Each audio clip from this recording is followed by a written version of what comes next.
Welcome to Krishna cooking. મારી ચેનલને like કરો, શેર કરો અને સબસ્ક્રાઈબ કરો.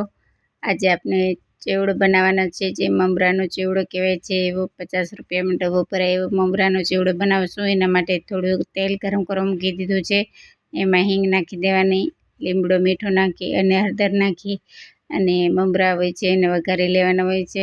મિક્સ કરતું જવાનું આ રીતે, અને જ્યાં સુધી કડક નહીં થાય ત્યાં સુધી કરવાના છે. તે પછી એક બાજુ તેલ ગરમ કરવા મૂકી દીધું છે. એમાં મેં ચણાની દાળ, સેવ અને ચોખાના પૌવા તળીને નાખી દીધા છે. તે પછી આપણે મકાઈના પૌવા તળીને નાખતા જઈશું અને તળતા જઈશું. તે પછી આપણે મગફળી જે બી કહે છે એ તળી લીધા છે, એ તળીને પણ એમાં નાખી દઈશું.